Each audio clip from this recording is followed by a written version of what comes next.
मुझे आज इतने सुंदर श्री राधा माधव पंचतत्व और सीताराम जी का दर्शन करने का अवसर मिला। और विशेष रूप से आज 4 उत्सव है। आज विश्वरूप महोत्सव है, श्री विश्वरूप महोत्सव। आज के दिन ही श्रील प्रभुपाद जी ने संन्यास स्वीकार किया था और आज भद्र पूर्णिमा है और वर्ल्ड होली नेम महोत्सव भी चल रहा है। तो सबसे पहले मैं आदरणीय श्री रुक्मिणी कृष्ण प्रभु के चरणों में वंदना करता हूँ, क्योंकि उनके समक्ष बैठ के बोलना नहीं सुनना चाहिए। हाँ, तो ये मर्यादा व्यतिक्रमण है, लेकिन मैं उनसे प्रार्थना करता हूँ कि वो आशीर्वाद दें कि अपने शुद्धिकरण के लिए कुछ प्रस्तुत करूँ जिससे आपको प्रसन्नता हो।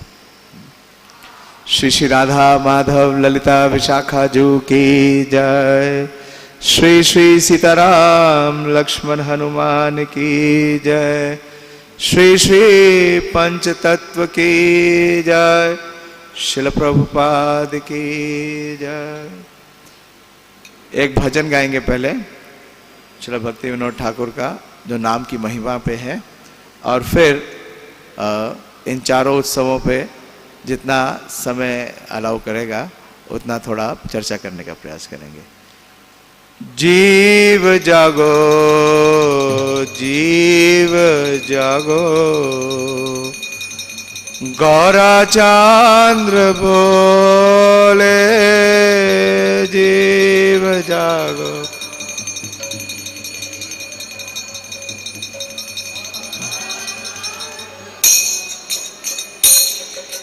कोटा निद्रा जाओ माया पिशाची रखोले।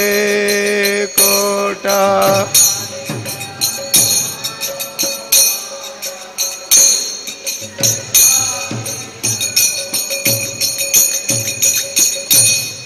भजिबो बोलिया ऐसे संसार भितरे। भजिबो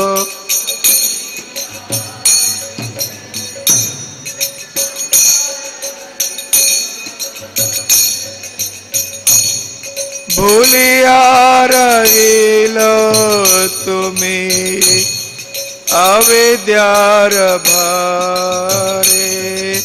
भूलिया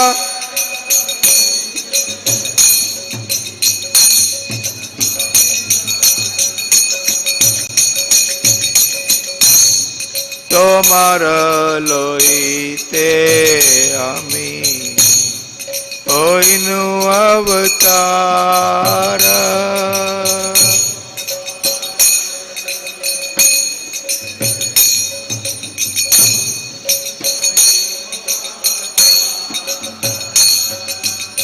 আমি বিনা বন্ধু আর কে আছে তোমারা।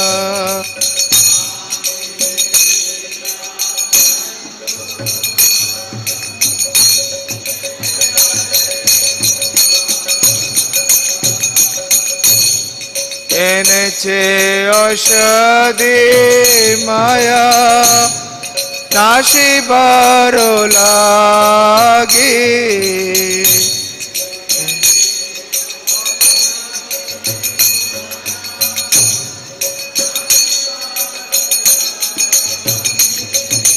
हरे नाम महामंत्र लाओ तुमी मागी।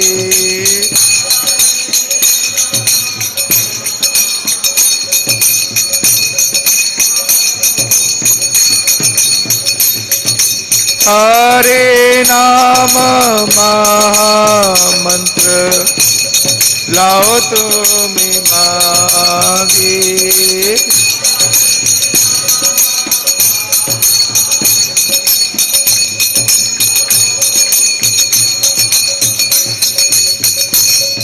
भक्ति विनोदा प्रभु चरणे पड़िया।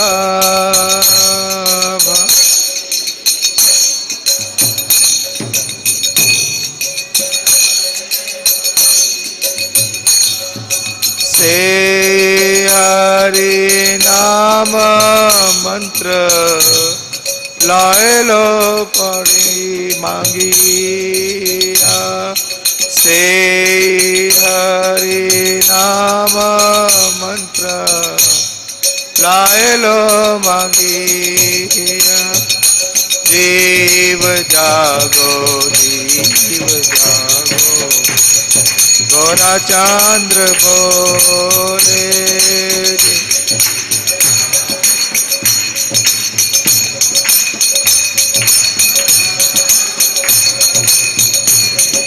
कोटा निद्रा जाओ माया पिशाची रखोले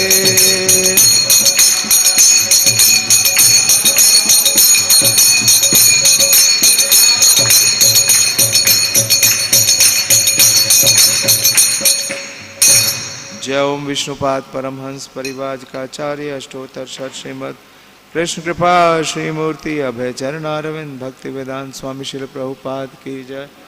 जय ओम विष्णुपाद परमहंस परिवाज का आचार्य अष्टोत्तर षट श्रीमद श्री भक्ति सिद्धांत ठाकुर गोस्वामी महाराज प्रभुपाद की जय। अनंत कोटि वैष्णव वृंद की जय। नामाचार्य श्री हरिदास ठाकुर की जय। प्रेम से कहो श्री कृष्ण चैतन्य प्रभु नित्यानंद श्री अद्वैता गदाधर शिवासादि गौर भक्त वृंद की जय। श्री श्री राधा कृष्ण गोप गोपीनाथ श्याम कुंड राधा कुंड गिरि गोवर्धन की जय। श्री वृंदावन धाम की जय। श्री मथुरा धाम की जय। श्री नवदीप मायापुर धाम की जय। पुरुषोत्तम शेष जगन्नाथपुरी धाम की जय। श्री गंगा माई की जय। जमुना माई की जय। तुलसी देवी की जय। भक्ति देवी की जय। उपस्थित सभी भक्त वृंद की जय। श्री विश्वरूप महोत्सव की जय। शिल प्रभुपाद संन्यास उत्सव की जय। श्री भद्र पूर्णिमा की जय। विश्व हरिनाम महोत्सव की जय। निताय गौर प्रेमानंदी all glories to the assembled devotees, all glories to the assembled devotees, all glories to Sri Guru and Gauranga. हरे कृष्ण। तो सबसे पहले जैसे कैलेंडर में लिखा है श्री विश्वरूप महोत्सव। जयो जयो श्री चैतन्य जयो नित्यानंद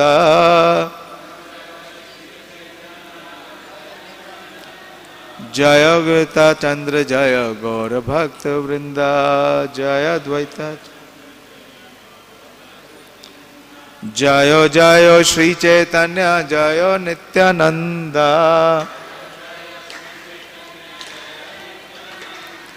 जय द्वैता चंद्र जय गौर भक्त वृंदा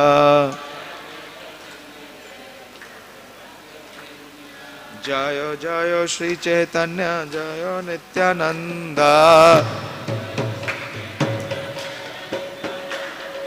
जय द्वैता चंद्र जय गौर भक्त वृंदा भाला हैला विश्वरूप संन्यास करीला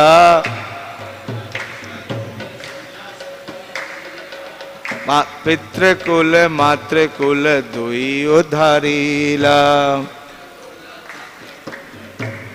आदि लीला अध्याय 15 और प्यार संख्या 14 श्री विश्वरूप जी का संन्यास, उसके बारे में कविराज गोस्वामी लिख रहे हैं। भाला होइला विश्वरूप संन्यास करीला पितृकुल मातृकुल दुई उद्धारीला। भाला हैला विश्वरूप संन्यास करीला पितृकुल मातृकुल दुई उद्धारीला।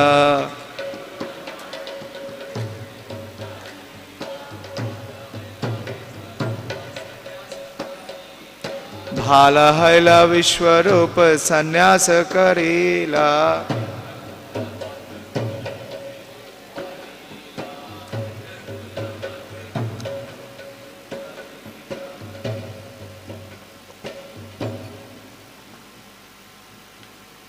महाप्रभु ने कहा, हे माता तथा पिता, ये अच्छा ही हुआ कि विश्वरूप ने संन्यास ग्रहण कर लिया। तो जो विश्वरूप महोत्सव है आज का दिन, आज के दिन चैतन्य महाप्रभु के जो बड़े भ्राता हैं, अग्रज हैं, श्री विश्वरूप ने आज सन्यास लिया था। तो सन्यास लेने के बाद माता पिता की स्थिति कैसी थी? बहुत ही वेदना थी, बहुत संवेदना थी। और ऐसे में चैतन्य महाप्रभु ने क्या कह रहे हैं कि भाला हाइला विश्वरूप सन्यास करीला। क्यों? क्योंकि सन्यास के द्वारा पितृकुल मातृकुल दुई उद्धारिला। तो महाप्रभु ने कहा, हे माता तथा पिता, ये अच्छा ही हुआ कि विश्वरूप ने सन्यास ग्रहण कर लिया, क्योंकि इस तरह उन्होंने अपने पितृकुल तथा मातृकुल दोनों का ही उद्धार कर दिया। तो इतना विशेष है सन्यास का जो आश्रम है कि वास्तव में अगर कोई सन्यास लेता है तो वो अपने पितृकुल यानी कि अपने पिता के कुल और मातृकुल यानी माता के कुल, दोनों के कुलों का उद्धार कर देता है, उनके पूर्वजों का भी और उनके आने वाले वंशजों का भी। प्रभुपाद जी का तात्पर्य है, ध्यानपूर्वक श्रवण करिए। कभी कभी ऐसा कहा जाता है कि श्री चैतन्य महाप्रभु ने इस कलयुग में संन्यास ग्रहण करने के लिए अपनी स्वीकृति नहीं प्रदान की, क्योंकि शास्त्रों में कहा गया है, अश्वमेधम गवालंभम संन्यासम फलपैतृकम देवरेण सुतोत्पत्तिम कलौ पंच विवर्जयेत्। तो कलयुग में 5 प्रकार के कर्मों का वर्जन है, वर्जित किया है। पहला क्या? अश्वमेध यज्ञ। पहले हम सुनते हैं कि जितने राजा लोग थे, जो प्रतापी राजा थे, वो सब अश्वमेध यज्ञ करते थे, लेकिन कलयुग में तो अश्वमेध यज्ञ नहीं सुनते हैं, वर्जित है। या गोमेध यज्ञ, दूसरा यज्ञ होता है गोमेध। जैसे अश्वमेध है वैसे ही गोमेध, बलि चढ़ाई जाती है, लेकिन वो भी वर्जित है, जिसमें घोड़े या गाय की बलि दी जाती है। तीसरा बहुत विशेष है, सन्यास ग्रहण करना।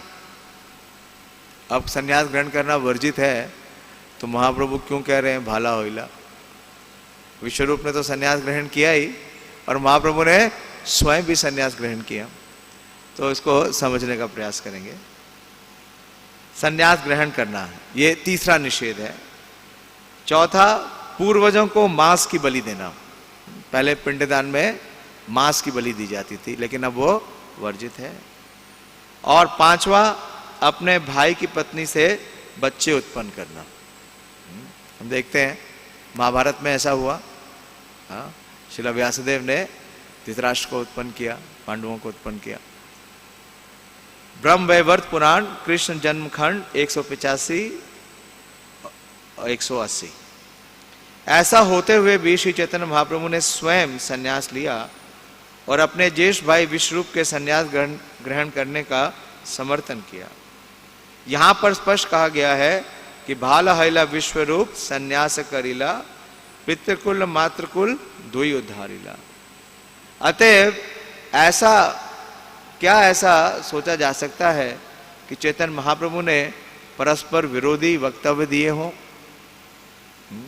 क्या ऐसा सोचा जा सकता है? हाँ ना, क्या विचार है? कोई विचार नहीं है।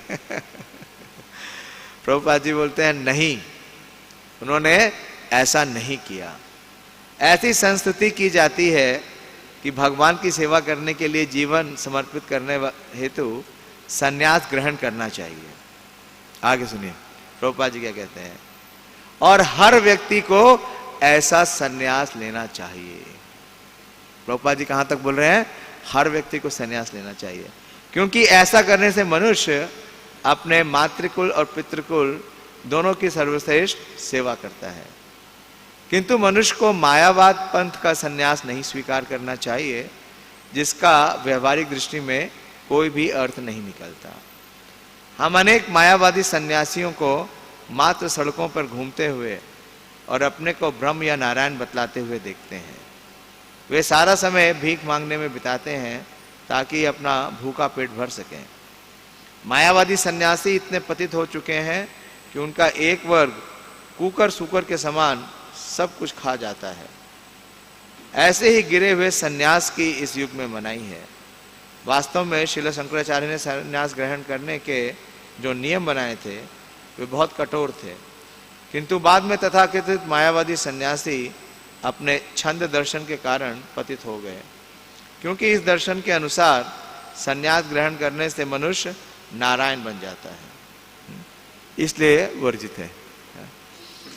श्री चैतन्य महाप्रभु ने इस प्रकार से सन्यास का बहिष्कार किया, किंतु सन्यास ग्रहण करना वर्णाश्रम धर्म का अंग है, भला इसका बहिष्कार कैसे किया जा सकता है। ओम अज्ञानतिमिरन्धस्य ज्ञानांजना शलाकया चक्षुरुन्मीलितं येन तस्मै श्री गुरुवे नमः।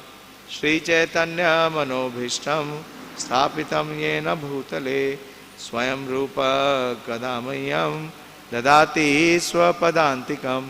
वन्देऽहं श्रीगुरो श्रीयुतापदकमलं श्रीगुरून् वैष्णवांश्च श्रीरूपं साग्रजातं सहगण रघुनाथान्वितं तं सजीवं साद्वैतं सावधूतं परिजनसहितं कृष्ण चैतन्य देवं श्रीराधा कृष्ण पादान् सहगण ललिता श्री विशाखान्वितं च।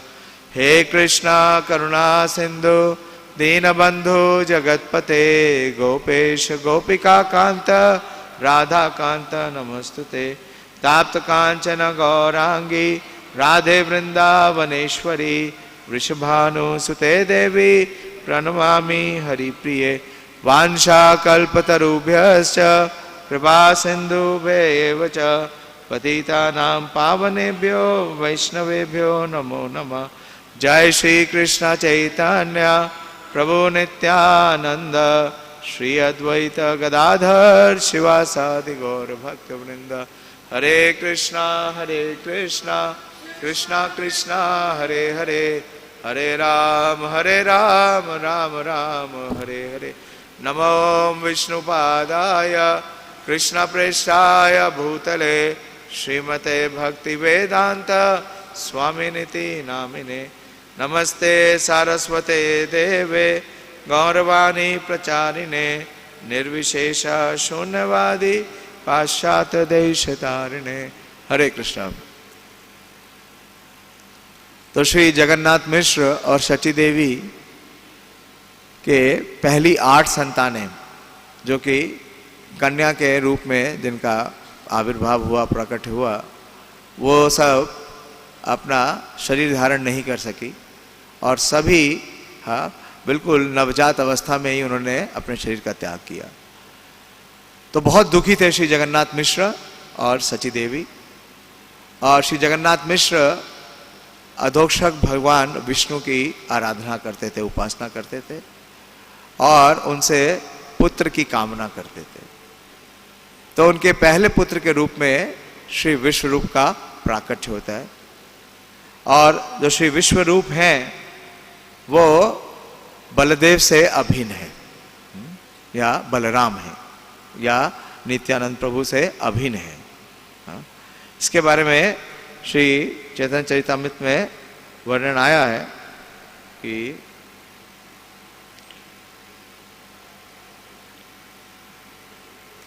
जो विश्वरूप है वो बलदेव से अभिन्न है। तबे पुत्र जन्मिला विश्वरूप नाम महागुणवान ते हम बलदेव धाम। तो ये बलदेव के अवतार थे और इनके पास समस्त जो दैवी गुण हैं वो प्रकट करते थे। और जब आप नवद्वीप जाते हैं तो नवद्वीप में जो योगपीठ है, निमाई का जन्म स्थान है, उसके बहुत ही समीप अद्वैत भवन है। कितने लोग नवद्वीप गए हैं? सारे लोग नहीं गए? आप लोग नहीं गए? तो वहां पे जो अद्वैत भवन है नवद्वीप में, बिल्कुल निकट में ही है। मुश्किल से आप समझ लीजिए कि 150-200 मीटर की दूरी पे।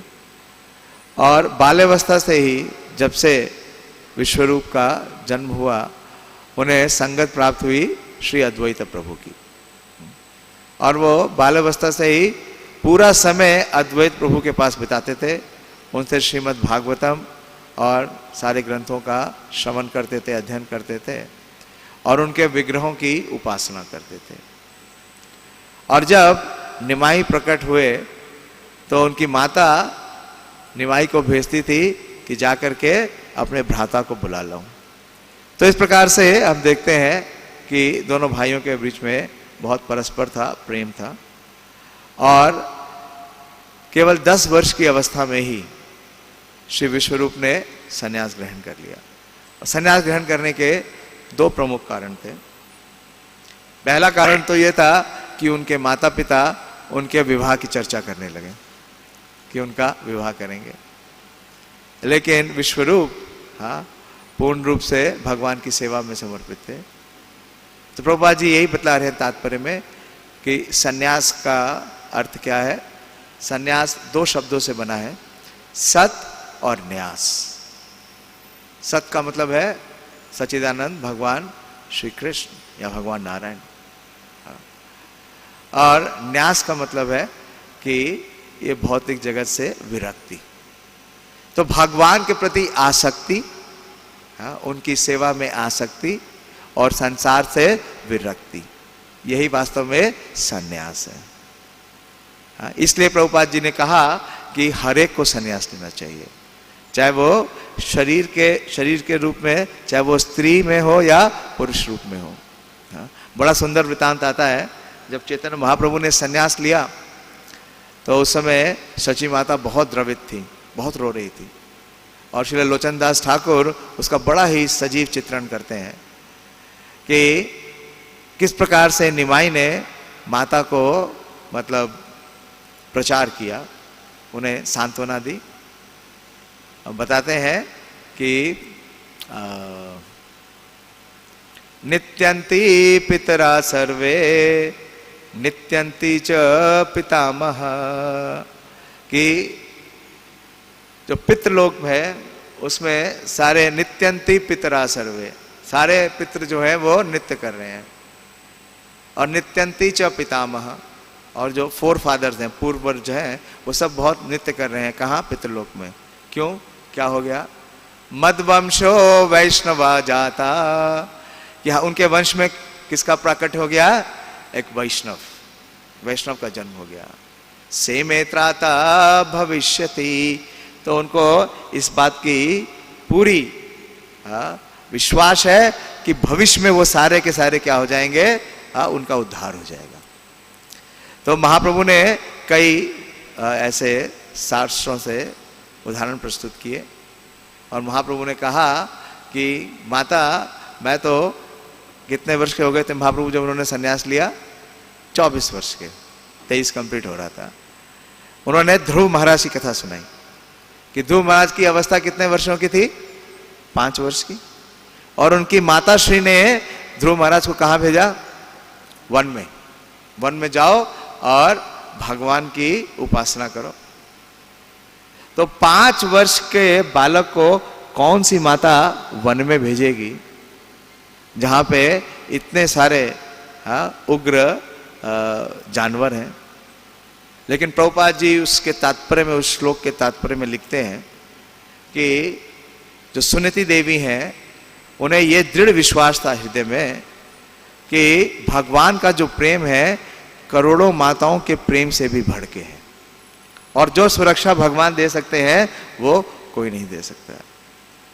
तो इस प्रकार से जब सची देवी ने सुना तो वो बड़ी प्रसन्न हुई, बड़ी प्रेरित हुई, और उन्होंने कहा कि निमाई, तुम ही सन्यास नहीं लोगे, मैं भी तुम्हारे साथ सन्यास लूंगी और मैं भी तुम्हारे साथ अपने केश का मुंडन करूंगी, और तुम्हारी तरह ही मैं भी ये गेरुए वस्त्र पहनूंगी और तुम्हारे साथ घूम घूम के मैं प्रचार करूंगी। तो वास्तव में सन्यास का जो वास्तविक अर्थ है वो पूर्ण शरणागति है, पूर्ण समर्पण है। श्री श्री राधा माधव जो की जय, श्री श्री सीताराम लक्ष्मण हनुमान की जय, श्री श्री पंच तत्व की जय। आप थोड़ी चर्चा ये करेंगे कि अभी जैसे हमने श्लोक पढ़ा ब्रह्म वैवर्त पुराण का कि 5 चीजें वर्जित हैं, उसमें सन्यास भी वर्जित है। तो सन्यास 3 प्रकार के होते हैं। पहला है कर्म सन्यास। कर्म सन्यास क्या है? जो कर्मकांडी लोग हैं वो सन्यास लेते हैं। इसका एक वृतांत, बहुत सुंदर वृतांत आता है श्री चैतन्य भागवत में। जब एक बार नित्यानंद प्रभु और चैतन्य महाप्रभु दोनों श्री अद्वैत प्रभु के पास जा रहे थे, तो उन्हें गंगा पार करनी थी। तो वो एक आश्रम में पहुंचे और उस आश्रम में एक सन्यासी रहते थे। लेकिन वो वैसे सन्यासी नहीं थे जैसे आप इस्कॉन के सन्यासियों को देखते हैं। श्रील भक्तिसिद्धांत सूरी ठाकुर लिखते हैं कि वो एक डारी सन्यासी थे। डारी सन्यासी का मतलब क्या है? ढोंगी। वो अपने साथ स्त्रियों को भी रखते थे आश्रम में। और महाप्रभु और नित्यानंद प्रभु को बोलते हैं कि क्या तुम आनंद का पान करना चाहते हो? तो महाप्रभु बोले कि आनंद क्या?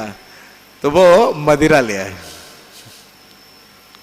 और महाप्रभु को उन्होंने आशीर्वाद दिया कि तुम्हें बहुत सा धन मिले, बहुत सा यश मिले, बहुत से तुम्हारे पुत्र और पुत्रियां हो, बहुत सुंदर पत्नी हो। तो इस प्रकार का जब वो वरदान देने लगे तो महाप्रभु ने कहा नहीं नहीं, आप मुझे ऐसा कोई वरदान मत दीजिए, आप मुझे वरदान दीजिए कि मेरी मति कृष्ण के चरणों में हो। तो ये सुना तो वो डारी सन्यासी बड़ा कुपित हो गया वो बड़ा क्रोधित हो गया। बोलने लगा कि तुम अभी बच्चे हो, तुम इस संसार को क्या जानते हो। बोले अच्छा, आनंद के रस का पान करो, उसके बाद मैं तुम्हें बताता हूं तो महाप्रभु और नित्यानंद प्रभु दोनों स्थान को छोड़ के भाग गए। तो ये कर्मकांडी सन्यासी लोग जो हैं, जो कि क्या करते हैं? केवल दिखावा करते हैं। प्रभुपाद जी ने लिखा जैसा। तो इस प्रकार का कर्म संन्यास क्या है? वर्जित है। भगवान ने कहा 6ठे अध्याय के पहले श्लोक में भगवत गीता के, अनाश्रिता कर्म फलम कार्यम कर्म करोति स सन्यासी च योगी च ना अग्निर न च अक्रिया। उस सन्यास का वर्जन है जो क्या करता है कि अपने कार्य, नियत कार्यों का त्याग करता है। ऐसे व्यक्ति को सन्यास नहीं लेना चाहिए जिसकी संसार में आसक्ति है और अपने नियत कर्म का त्याग करता है। भगवान ने इसको मना किया। इसका काफी व्याख्या भगवत गीता में मिलेगी आपको। तो भगवान बोलते हैं ये सब क्या है? ये सारे के सारे मिथ्याचारी हैं। तो इस प्रकार का जो कर्म संन्यास है वो वर्जित है। और दूसरा जो संन्यास है वो है ज्ञान संन्यास। ज्ञान संन्यास कौन है? जो ये मायावादी हैं, जो अपने को शंकराचार्य के अनुयायी कहते हैं और क्या कहते हैं? दंड मात्र ग्रहेण नरो नारायण भवेत। कि आपने अगर सन्यास का डंडा ले लिया है, और उनके पास कौन सा डंडा होता है? एक दंड, एक दंड। तो क्या बोलते हैं? सोहम।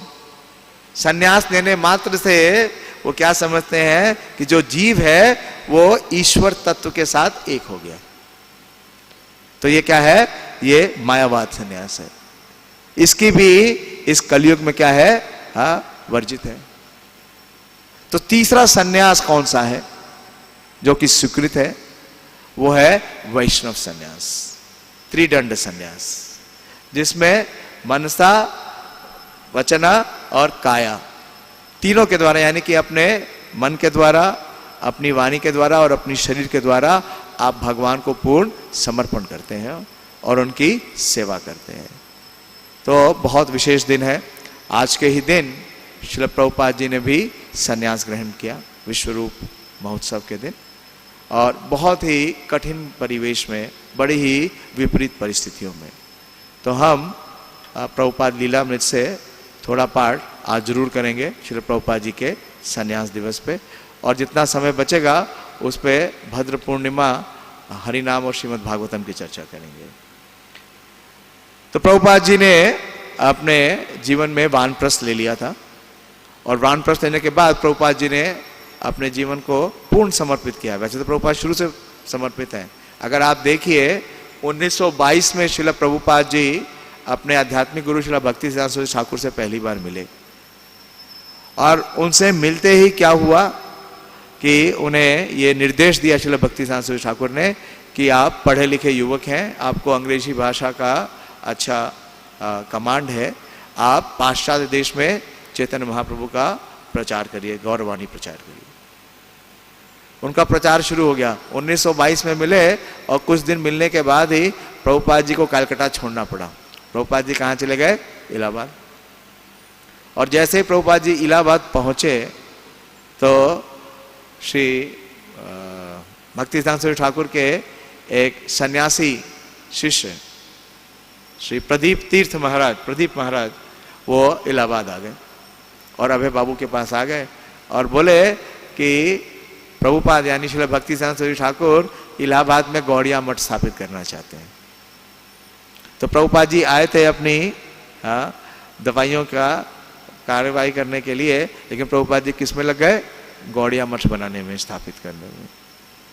और जब वो गौड़िया मठ स्थापित हो गया तो श्री भक्तिसिद्धांत सरस्वती ठाकुर का इलाहाबाद में आगमन होता है, प्रयाग में उस मठ का इनॉग्रेशन होता है और प्रभुपाद जी को दीक्षा देते हैं 1933 में। और जैसे प्रभुपाद जी की दीक्षा हुई 1933 में, प्रभुपाद जी को इलाहाबाद भी छोड़ना पड़ा। प्रभुपाद जी कहाँ गए उसके बाद? इलाहाबाद छोड़ के कहाँ गए? हाँ, मुंबई जाना पड़ा। और जब प्रभुपाद जी मुंबई पहुंचे, क्योंकि इलाहाबाद में उनका बिजनेस चला नहीं, चलता कैसे? क्योंकि कर क्या रहे थे? मठ का कार्य कर रहे थे, मठ की स्थापना कर रहे थे, कर्जा हो गया बहुत बड़ा, तो उन्हें वो बिजनेस छोड़ना पड़ा। लेकिन प्रभुपाद जी कभी भी छोटा नहीं सोचते थे। प्रभुपाद जी ने इलाहाबाद को त्यागा, जो कि बंबई के तुलना में छोटा शहर था। प्रभुपाद जी और बड़ा बिजनेस करना चाहते थे, इसलिए प्रभुपाद जी चले गए जो बिजनेस का सबसे बड़ा सेंटर था, अभी भी है भारत का, मुंबई। और मुंबई में प्रभुपाद जी ने अपना कार्य फिर से आरंभ किया, अपने अनुज को भी बुला लिया अपने साथ। लेकिन जब प्रभुपाद जी मुंबई पहुंचे तो भक्तिसिद्धांत सरस्वती ठाकुर के 3 सन्यासी शिष्य मुंबई में आ गए और अभय बाबू से बोलते हैं कि भक्तिसिद्धांत ठाकुर प्रभुपाद मुंबई में गौड़िया मठ स्थापित करना चाहते हैं। तो प्रभुपाद जी ने क्या क्या किया? प्रभुपाद जी ने गौड़िया मठ स्थापित किया। इतना प्रभुपाद जी ने प्रयास किया और उनका इतना विशेष योगदान था कि जब मठ का इनॉग्रेशन होने वाला था तो भक्तिसिद्धांत सरस्वती ठाकुर के सन्यासी शिष्यों ने कहा कि आप अभय बाबू को यहाँ का प्रेसिडेंट बनाइए, क्योंकि वास्तव में ये मठ उन्हीं के द्वारा कार्यवाही किया गया है। तो भक्तिसिद्धांत सरस्वती ठाकुर ने कहा कि इसकी अभी आवश्यकता नहीं है, जब सही समय आएगा तब ये कार्य करेंगे। तो प्रभुपाद जी ने वहां पे मठ स्थापित किया। और उसके बाद क्या हुआ? कुछ दिनों के बाद जब मठ स्थापित हो गया तो वर्ल्ड वॉर छूट गई, हाँ, विश्व युद्ध हो गया। जब विश्व युद्ध हुआ तो हमारे प्रभुपाद जी को, अभय बाबू को विवश होकर वापस कलकत्ता आना पड़ा। कलकत्ता आ गए और जब कलकत्ता आ गए तो उन्होंने 6 और 7 सीताकांत बनर्जी लेन में 2 स्थान किराए पे लिए। एक में वो रहते थे और एक में उनकी फैक्ट्री थी। और जहां उनकी फैक्ट्री थी उसके ऊपर का भी फ्लैट 7 सीताकांत बनर्जी लेन पे उनके पास था। तो प्रभुपाद जी के जो सन्यासी गॉड ब्रदर्स थे उनमें से एक श्रीधर स्वामी महाराज, वो कलकत्ता आ गए और भक्तिसिद्धांत सरस्वती ठाकुर का तिरोभाव हो गया, विघटन हो गया गौड़िया मठ में। तो उन्होंने कहा कि हमें अब गौड़िया मठ की स्थापना करनी है। केशव जी गौड़िया मठ की पहले ब्रांच की स्थापना 7 सीताकांत बनर्जी लेन में हुई। और वो स्थान किसने दिया? अभय बाबू ने, जो अपनी फैक्ट्री के ऊपर का फ्लैट था वो दे दिया। और वहां पे ये तीनों सन्यासी रह रहे थे। और प्रचार करने के लिए जब श्रीधर महाराज जाते तो प्रभुपाद जी उनके साथ जाते और मृदंग बजाते। तो कहने का ये अभिप्राय है कि प्रभुपाद जी ने मतलब फॉर्मल रूप से सन्यास तो 1959 में लिया, लेकिन प्रभुपाद जी सन्यासी का कार्य कब से कर रहे हैं? 1922 से, जब से वो भक्तिसिद्धांत सरस्वती ठाकुर से मिले थे उसी दिन से वास्तव में उन्हें सन्यास में दीक्षा दे दी भक्तिसिद्धांत सरस्वती ठाकुर ने। जैसा कि हम देखते हैं श्रील गोपाल भट्ट गोस्वामी के बारे में कि जैसे ही श्रील गोपाल भट्ट गोस्वामी अब वृंदावन आते हैं तो रूप गोस्वामी और विशेष रूप से श्री रूप गोस्वामी महाप्रभु को संदेश भेजते हैं पुरी में कि गोपाल अब वृंदावन आ गए, और महाप्रभु उनके लिए क्या भेजते हैं? डोर, कोपीन और आसन। तो आचार्य बतलाते हैं कि क्या किया, उन्हें संन्यास दे दिया, क्योंकि डोर, कोपीन और आसन किसको दिया जाता है? सन्यासी को। तो इस प्रकार से पूरे जीवन भर प्रभुपाद जी ने वही कार्य किया। हालांकि वो गृहस्थ आश्रम में थे अभी तक, लेकिन कार्य किसका कर रहे थे? वो एक सन्यासी का कार्य कर रहे थे, सन्यास आश्रम का।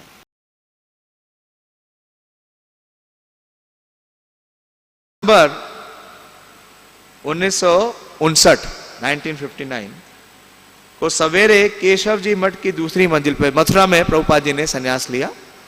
तो ये वृतांत है वहीं का। दूसरी मंजिल पर 50 फुट लंबे और 25 फुट चौड़े कमरे में राधा कृष्ण और भगवान चैतन्य के विग्रहों के सामने भक्तों का एक दल बैठा था। जैसे आप समझ लीजिए यही टेम्पल हॉल है, ये तो शायद और बड़ा है। तो वो 50 फुट लंबा था और 25 फुट चौड़ा था, और विग्रह थे। ये केशव जी गौड़िया मठ है मथुरा में, और राधा कृष्ण और भगवान चैतन्य के विग्रहों के सामने। तो जो राधा कृष्ण के विग्रह थे वो तो जरूर वहाँ के जो सन्यासी भक्त थे उन्होंने स्थापित किया था, लेकिन चैतन्य महाप्रभु का जो विग्रह था वास्तव में भक्ति प्रज्ञान केशव महाराज को श्रील प्रभुपाद जी ने ही दिया था। प्रभुपाद जी जब झांसी में थे तो प्रभुपाद जी ने वहाँ पे चैतन्य महाप्रभु का विग्रह स्थापित किया था, लेकिन झांसी में प्रभुपाद जी को बहुत संघर्ष करना पड़ा, और जो स्थान पे प्रभुपाद जी ने लीग ऑफ डिवोटी स्थापित की थी वो स्थान वापस करना पड़ा। और भक्ति प्रज्ञान केशव महाराज ने उनको सुझाव दिया कि झांसी आपके लिए उपयुक्त स्थान नहीं है, एक विश्वव्यापी आंदोलन के लिए झांसी उपयुक्त स्थान नहीं है। और भक्ति प्रज्ञान केशव महाराज ने उन्हें प्रेरित किया कि आप संन्यास लीजिए, और भक्ति सिद्धांत ठाकुर भी लगातार उनके स्वप्न में आ रहे थे और उन्हें निर्देश दे रहे थे। तो ये जो भगवान चैतन्य का विग्रह है, जब झांसी का सेंटर क्लोज हुआ, प्रभुपाद जी का पहला सेंटर, देखिए प्रभुपाद जी का पहला सेंटर खुला, उसे विवश होकर प्रभुपाद जी को क्लोज करना पड़ा, चला नहीं, वो स्थान ही ले लिया गया। तो वहाँ के जो विग्रह थे वो विग्रह श्रील प्रभुपाद जी ने भक्ति प्रज्ञान केशव महाराज को दिए, और वही विग्रह इस केशव जी गौड़िया मठ में मथुरा में स्थापित थे। तो इन विग्रहों के सामने भक्तों का एक दल बैठा था। श्री विग्रहों की रंग बिरंगी राजकीय वेशभूषा में और चांदी के मुकुटों से सजाया गया था। राधा रानी की दाहिनी हथेली आराधकों के लिए वरदान की मुद्रा में थी, जैसे आप यहां भी देख सकते हैं, वरदान की मुद्रा में है नहीं? अच्छा। और बाएं हाथ में कृष्ण के लिए वह एक पुष्प लिए हुई थी। कृष्ण एक नर्तक की मुद्रा में खड़े थे, उनका दाहिना पैर बाएं से आगे बढ़े हुए अंगूठे के बल पर स्थित था। लंबी रूपहली बांसुरी रक्तिम अधरों पर लवण में ढंग से रखे हुए वादन कर रहे थे। सिर के लंबे काले बाल, विग्रहों का बड़ा सुंदर वृतांत दिया। देखिए सतस्वरूप महाराज उस समय थे जब संन्यास हो रहा था, नहीं, इसलिए ये पता चलता है कि जो ये शास्त्र है ये हर कोई नहीं लगता। तो वो दृश्य क्या हुआ, उनको पूरा रिवील हो रहा है, इतनी डिटेल्स में दे रहे हैं। सिर के लंबे काले बाल उनके कंधों के नीचे तक लटक रहे थे, और गले में पड़ी गेंदों की फूलों की माला उनके घुटने तक पहुंच रही थी। उनकी दाहिनी ओर भगवान चैतन्य की प्रतिमा थी, उसकी दाहिनी बाह उठी हुई थी, बाईं बाह बगल में थी, और शरीर सीधा तना था और पैर जुड़े थे। उनका रंग सुनहरा था, आंखें बड़ी थी, रक्तांब मुखाकृत सुंदर थे। सीधे काले बाल कंधों तक लटक रहे थे। श्री विग्रहों के कुछ नीचे के आसन पर आध्यात्मिक गुरुओं के चित्र गुरु परंपरा के क्रम से स्थित थे। जैसे हमारे मंदिर में हम देखते हैं कि आप ऑल्टर में क्या देखते हैं, गुरु परंपरा लगी है। आपके यहाँ तो बहुत विशेष है, मैं देख रहा हूँ तीनों ही ऑल्टर में गुरु परंपरा लगी हुई है। ये तो मैंने पहली बार देखा है कि तीनों ऑल्टर में गुरु परंपरा लगी हुई। नहीं तो नॉर्मली क्या करते हैं, जो मेन ऑल्टर होता है उसी में लगाते हैं। जगन्नाथ दास बाबा जी, भक्ति विनोद ठाकुर, श्रीला गौर किशोर दास बाबा जी, भक्ति सिद्धांत सरस्वती ठाकुर, भक्ति प्रज्ञान केशव महाराज। क्योंकि ये मठ किसका था, श्रील भक्ति प्रज्ञान केशव महाराज का। तो भक्ति प्रज्ञान केशव महाराज का भी जो पहला मठ स्थापित हुआ था, देखिए वो कहाँ हुआ था? 7 सीताकांत बैनर्जी लेन, जो कि प्रभुपाद जी की फैक्ट्री के ऊपर का आवास था, जो प्रभुपाद जी ने उन्हें दिया था। अभय 90 वर्षीय सनातन के पास, जिनका उन्हीं दिन संन्यास होना था, कुश के आसन पे बैठे हुए थे। तो जिस दिन श्रील प्रभुपाद जी का संन्यास हुआ, प्रभुपाद जी के साथ एक और कैंडिडेट थे जिनका संन्यास हुआ, और उनका नाम था सनातन, और उनकी आयु कितनी थी? 90 वर्ष। देखिए 90 वर्ष में संन्यास लिया। इन दोनों अभ्यर्थियों के सामने बैठे केशव महाराज के शिष्य नारायण महाराज मंत्रों के पाठ और यज्ञ का अनुष्ठान करने के लिए अग्नि में धान्य और घी की आहुतियां डालने की तैयारी में लगे हुए थे। तो जब भी संन्यास होता है या दीक्षा होती है तो क्या होता है? एक यज्ञशाला होती है, उसमें यज्ञ किया जाता है। अभय के गुरु भाई अकिंचन कृष्णदास बाबा जी, जो अपने मधुर संगीत के लिए प्रसिद्ध थे, मृदंग बजा रहे थे। कीर्तन हो रहा था, और विशेष रूप से मृदंग कौन बजा रहे थे? अकिंचन दास बाबा जी महाराज। ये बहुत ही विशेष महाराज हैं। ये निरंतर हरिनाम का उच्चारण करते हैं, निरंतर, और गाते भी बहुत सुंदर हैं, और मृदंग भी बजाते हैं। मृदंग बजा रहे थे और वैष्णव भजन गा रहे थे। ऊंचे आसन पर बैठे अनुग्रह मूर्ति केशव महाराज अध्यक्षता कर रहे थे। तो संन्यास देने वाले कौन थे? श्रीपाद केशव महाराज। चूंकि ना तो कोई नोटिस जारी किया गया था, ना किसी को निमंत्रण भेजा गया था, इसलिए मठ के कुछ अधिवासी ही उपस्थित थे। परिवेश देखिए, अब कोई संन्यास लेता है तो आपका टेम्पल हॉल भर जाएगा, छोटा पड़ जाएगा। संन्यास होने के पूर्व ही सबको पता चल जाएगा कि संन्यास होने वाला है। लेकिन श्रील प्रभुपाद जी ने जो संन्यास लिया तो ऐसा कुछ नहीं हुआ। नारायण महाराज ने कुछ अपेक्षित मंत्र पढ़े और तब वे शांत होकर बैठ गए और केशव महाराज व्याख्यान देने लगे। तब सबको आश्चर्य में डालते हुए उन्होंने अभय से बोलने को कहा। तो जब प्रवचन की बारी आई तो जिन्होंने संन्यास दिया, जो महाराज जिन्होंने संन्यास दिया, भक्ति प्रज्ञान केशव महाराज, उन्होंने तो अपना व्याख्यान दिया। लेकिन अपना व्याख्यान देने के पश्चात उन्होंने एक असाधारण कार्य किया। उन्होंने जिन्हें संन्यास दिया अभय बाबू को, यानी श्रील प्रभुपाद जी को, उनको व्याख्यान देने के लिए कहा। ऐसा कभी देखा आपने? हाँ, कि कभी किसी की दीक्षा हो रही है, संन्यास हो रही है, तो जो कैंडिडेट है वो बोलेगा? वो नहीं बोलेगा, वो तो केवल सुनता है। लेकिन ये कोई साधारण कैंडिडेट नहीं है। ये कौन है? भक्ति वेदांत स्वामी श्रील प्रभुपाद। उन्होंने अभय से बोलने को कहा। अभय को इसकी आशा ना थी। अपने चारों ओर बैठे भक्तों के समुदाय पर उन्होंने दृष्टि डाली तो वे समझ गए कि सबकी सामान्य भाषा हिंदी थी। मथुरा में थे और मठ के जितने भक्त थे या सेवक थे वही लोग थे। केवल केशव महाराज और कुछ अन्य अंग्रेजी बोलने वाले थे, लेकिन उन्हें मालूम था कि उनको अंग्रेजी में ही बोलना है। तो प्रभुपाद जी ने किस में भाषण दिया? अंग्रेजी भाषा में। अभय के भाषण के बाद प्रत्येक नव दीक्षित को उसका संन्यास दंड प्राप्त हुआ, जो सिर जितना ऊंचा था और 4 बेतों से एक में बांध करके बनाया गया था और गेरुआ वस्त्रों का पूर्ण आच्छादित था।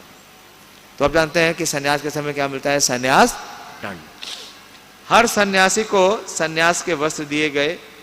एक गेरुआ धोती, टुकड़ा धोती के लिए, एक टुकड़ा ऊपर पहनने के लिए और 2 टुकड़े कोपिन के लिए।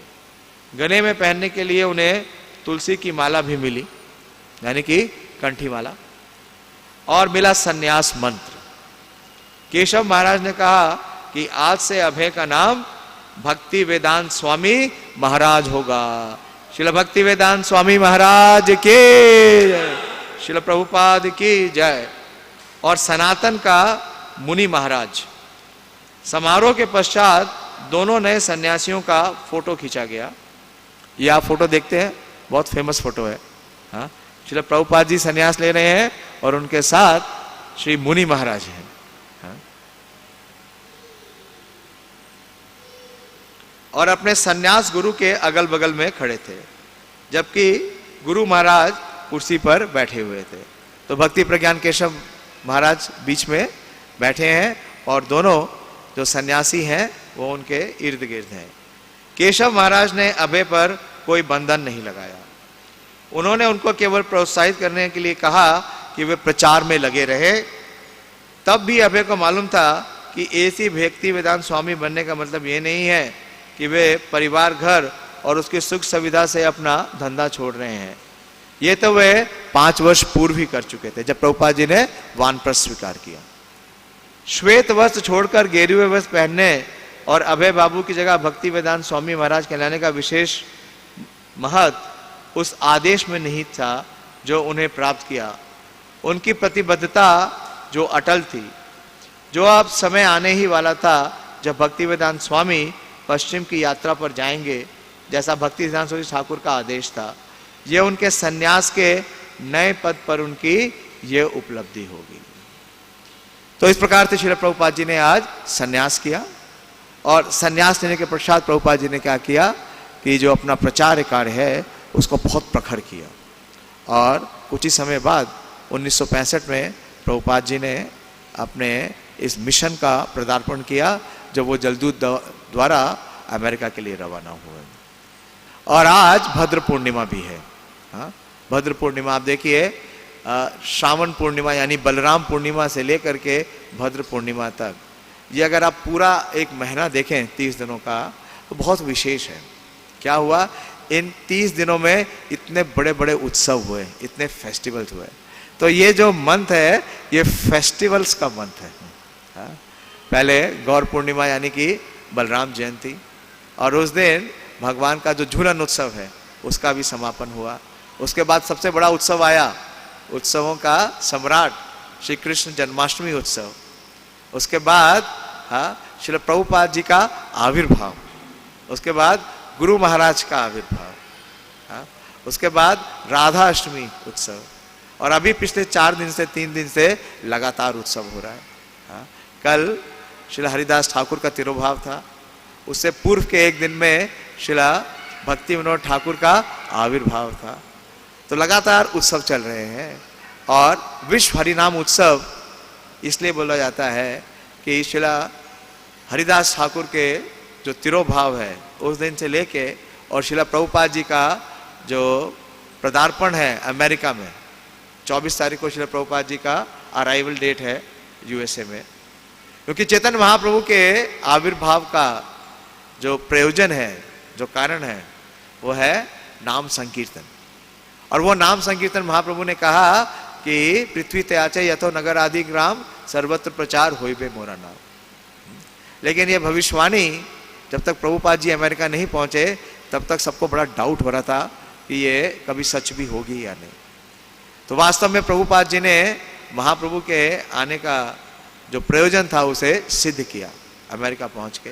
तो इसलिए ये विश्व होली नेम, इस बार महोत्सव फेस्टिवल दिया गया प्रभु जी, अब की बार नाम चेंज किया है, फेस्टिवल दिया है, उत्सव है। तो वास्तव में अगर हम देखें तो आध्यात्मिक जगत में क्या है, अखंड उत्सव है, अखंडित उत्सवम, अनइंटरप्टेड फेस्टिवल्स। और प्रभुपाद जी अमेरिका किस लिए गए? प्रभुपाद जी अमेरिका गए तो एक बार एक रिपोर्टर ने पूछा कि आप अमेरिका जा रहे हैं? तो प्रभुपाद जी ने कहा मैं अमेरिका नहीं जा रहा, श्रीमद् भागवतम अमेरिका जा रहा है, और मैं श्रीमद् भागवतम का एक सेवक के रूप में अमेरिका जा रहा हूं। तो श्रीमद् भागवतम इतना विशेष ग्रंथ है, इसकी कुछ महिमा मैं आपसे शेयर करना चाहूंगा। ये श्रीमद् भागवतम से नहीं ले रहा हूं मैं और पुराणों से ले रहा हूं, जिन और पुराणों में श्रीमद् भागवतम की जो महिमा है उसका वर्णन किया गया है। आप देखिए, अगर आप किसी डॉक्टर के पास जाते हैं, स्पेशलिस्ट के पास, और वो अपना गुणगान करे तो आप ज़्यादा प्रभावित नहीं होंगे। लेकिन आप उससे भी बड़े या उसी के समक्ष किसी और स्पेशलिस्ट के पास जाते हैं और वो जब उन डॉक्टर का गुणगान करे तो आप ज़्यादा प्रभावित होते हैं। हाँ? तो श्रीमद् भागवतम की महिमा हर एक ग्रंथ में है, हर एक पुराण में है। मैं विशेष रूप से बोल रहा हूँ स्कंद पुराण से। स्कंद पुराण के विष्णु खंड में ये बोला गया है कि श्रीमद् भागवत सस्य यथा श्रीमद् भागवत सता स्वरूपम एकम एवष्टि सच्चिदानंद लक्षण। तो यहां पे स्कंद पुराण के विष्णु खंड में यह बतलाया गया है कि स्वभाव क्या है, स्वरूप क्या है श्रीमद् भागवतम का। कि श्रीमद् भागवतम का जो स्वरूप है वो वही स्वरूप है जो भगवान विष्णु का स्वरूप है या भगवान कृष्ण का स्वरूप है। वो क्या है? सच्चिद आनंद लक्षण। और ये पूर्ण रूप से पूर्ण ज्ञान, शाश्वत एग्जिस्टेंस और ब्लिस, इटर्नल ब्लिस है।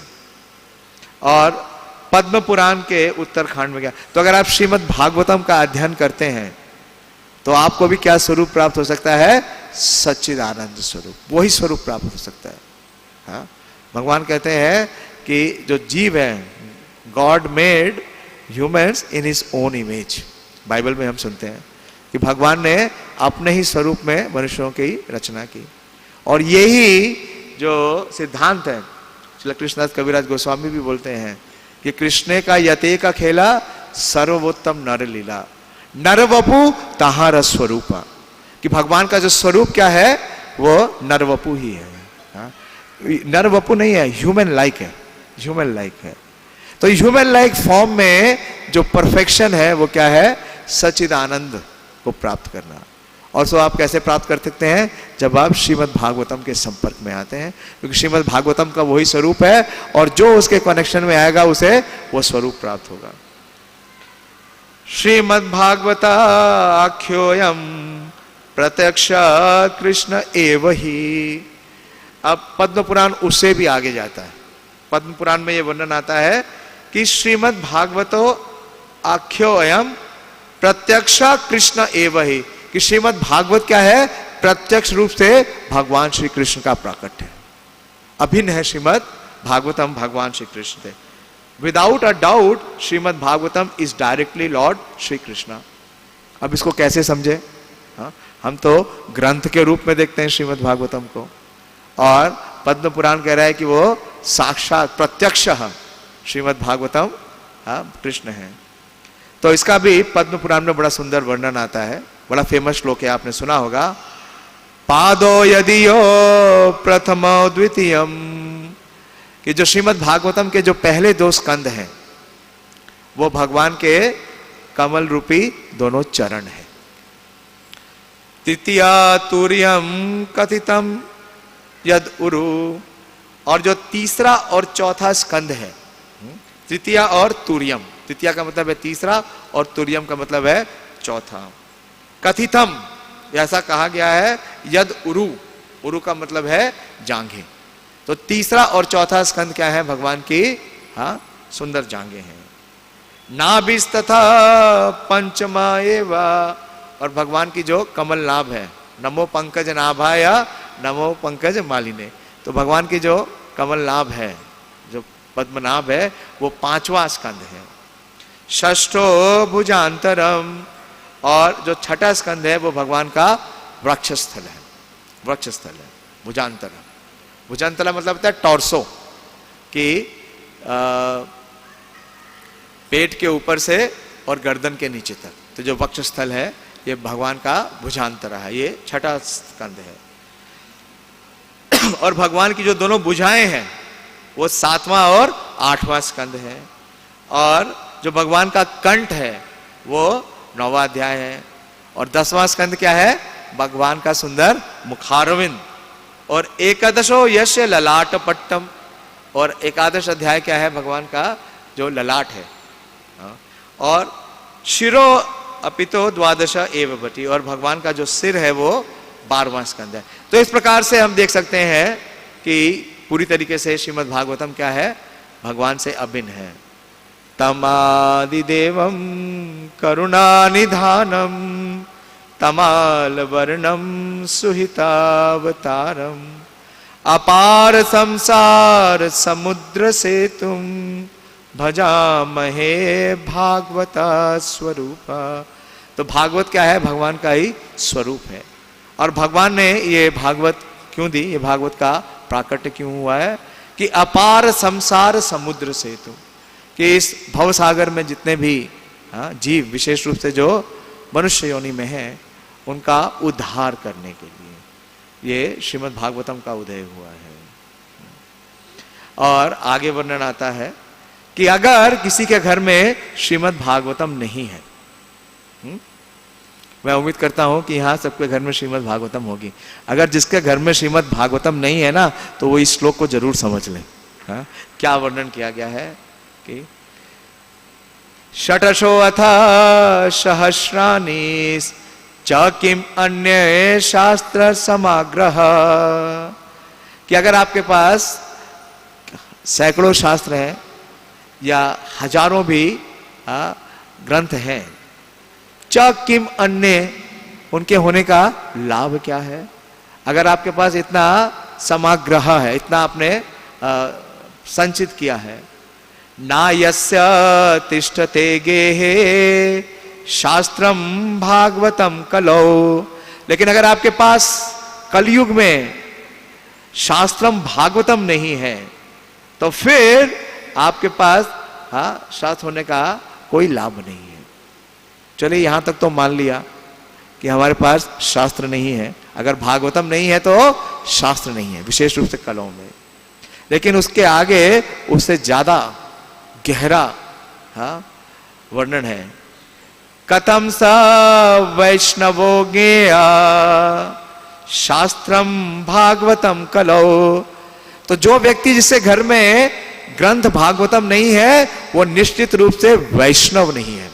मैं नहीं बोल रहा हूं, ये पद्म पुराण बोल रहे हैं कि जिसके घर में अगर भागवतम शास्त्र नहीं है, कथम स वैष्णवो ज्ञेयो शास्त्रम भागवतम कलौ गृहे न तिष्ठन्ति यस्य स्वविप्र स्वपच अधमा। आगे लाइन और खतरनाक है, वो बोलते हैं कि ऐसा व्यक्ति जिसके घर में श्रीमद् भागवतम नहीं है, भले ही उसने ब्राह्मण कुल में जन्म लिया है, लेकिन उसका स्तर कौन सा है, स्वपचा अधमा। वो स्वपच, स्वपच का मतलब क्या है, जो कुत्ते का मांस खाने वाला चंडाल है उससे भी नीचे है। इसलिए जिसके घर में भागवतम नहीं है, भागवतम जरूर रखिए। और अगर आप चाहते हैं, आप किसी को भी चाहते हैं कि जो आपका प्रिय है कि वो भक्त बने, तो क्या करिए, उसके घर में भागवतम का सेट गिफ्ट कर दीजिए। अगर आपने उसको भागवतम का सेट गिफ्ट कर दिया तो निश्चित रूप से वो क्या बन जाएगा, वो वैष्णव बन जाएगा, वो शुद्ध भक्त बन जाएगा।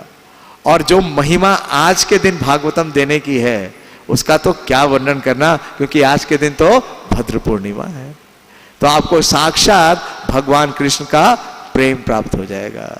तो आज के दिन जितना हो सके श्रीमद् भागवतम बांटिए। आपके जितने रिश्तेदार हैं, क्या सबके पास भागवतम है? आपके जितने मित्र हैं, जितनों को आप अपना शुभ चिंतक मानते हैं, क्या सबके पास भागवतम है? नहीं है तो आज जरूर पहुंचाइए।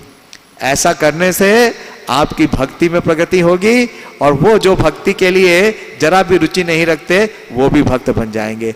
ऐसा सबसे बड़ा वरदान श्रीमद् भागवतम है।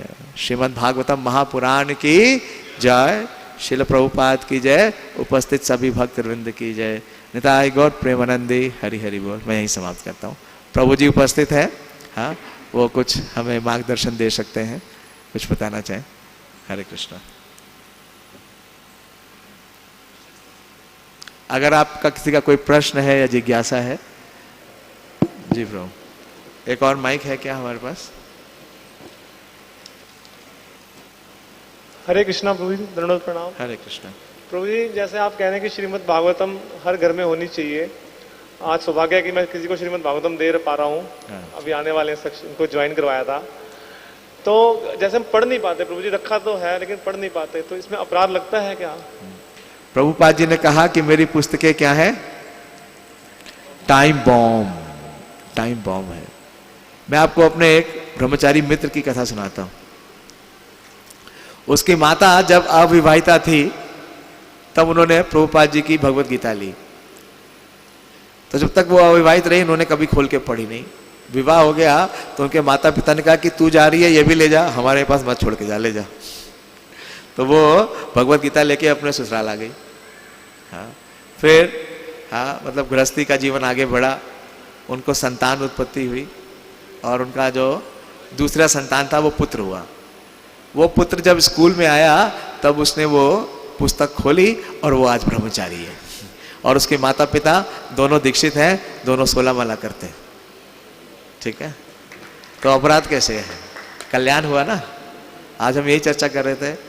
हाँ, पितृकुल मातृकुल दुई उद्धार इला। वास्तव में उद्धार तो श्रील प्रभुपाद जी की पुस्तकें कर रहे हैं। अगर आपने किसी को भी एक पुस्तक दे दी तो पितृकुल और मातृकुल सबका उद्धार होने की संभावना हो गई है।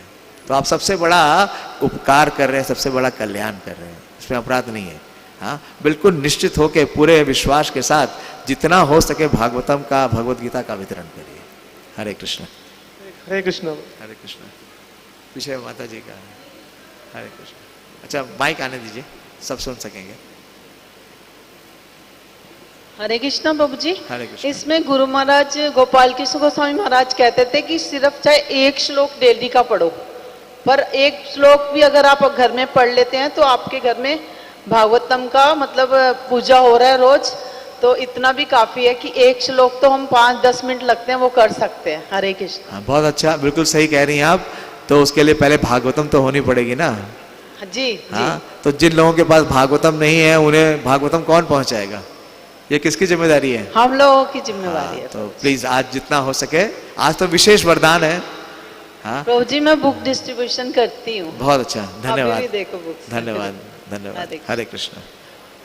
ठीक है, बंद करें। हाँ। श्रीमद् भागवत पुराण की जय, श्री भद्र पूर्णिमा महोत्सव की जय, श्रीला विश्वरूप महोत्सव की जय, श्री प्रभुपाद संन्यास उत्सव की जय, निताई गौर प्रेमानंदी। हरि हरि बोल। हरे कृष्ण। श्रील प्रभुपाद की जय। कृष्णा कृष्णा हरे हरे, हरे राम राम राम हरे हरे।